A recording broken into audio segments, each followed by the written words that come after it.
కేంద్రంపై కాంగ్రెస్ అధ్యక్షుడు రాహుల్ గాంధీ మాటల దాడిని కొనసాగిస్తున్నారు. త్వరలో అసెంబ్లీ ఎన్నికలు జరగనున్న కర్ణాటకలో కాంగ్రెస్ ర్యాలీలు సభలకు అటెండ్ అయ్యారు. సుర్త్కల్, ముల్కీ, మ్యాంగ్లూరులో పర్యటించిన రాహుల్ ప్రజల నమ్మకాన్ని కేంద్రం నిలబెట్టుకోలేదని ఆరోపించారు. మరోవైపు సీఎం సిద్దరామయ్యతో కలిసి మందిరాలు, చర్చ్, మసీద్ను సందర్శించారు రాహుల్. కాంగ్రెస్ అధ్యక్షుడు రాహుల్ గాంధీ కర్ణాటకలో విస్తృతంగా పర్యటించారు. త్వరలో అసెంబ్లీ ఎన్నికలు జరగనున్న కర్ణాటకలో జన ఆశీర్వాద్ పేరుతో వరుస ర్యాలీలు చేస్తూ కేంద్ర ప్రభుత్వం లక్ష్యంగా విమర్శలు చేశారు. సుర్తుకల్, ముల్కీ, మంగళూరులో రాష్ట్ర ముఖ్యమంత్రి సిద్దరామయ్యతో పాటు వేలాది కార్యకర్తలతో కలిసి ర్యాలీలు తీశారు. మధ్యలో జనాన్ని కలుస్తూ కాంగ్రెస్ ప్రభుత్వ కార్యక్రమాలు వివరిస్తూ ముందుకు కదిలారు.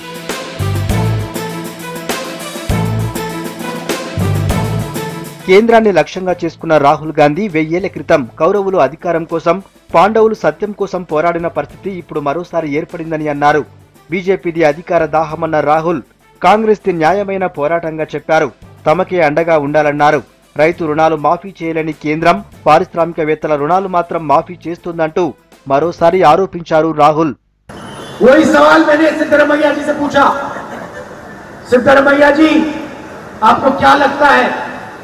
कर्नाटक के किसान का कर्जा माफ होना चाहिए।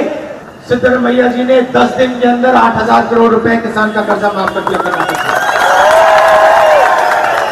मोदी जी आप थोड़ा कांग्रेस पार्टी, सिद्धरामैया जी, खारगे जी, परमेश्वर जी से सीखिए।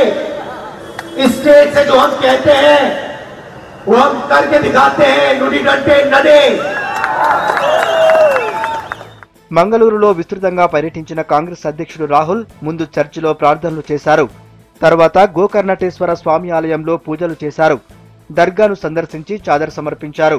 అంతకుముందు ఉడిపిలోని నారాయణగురు ఆలయంలో రాహుల్ గాంధీ పూజలు చేశారు. మరోవైపు రాహుల్ ఆరోపణల్ని బీజేపీ నేతలు తిప్పికొట్టారు. ప్రజల మద్దతు ప్రధాని మోడీకే ఉందన్నారు.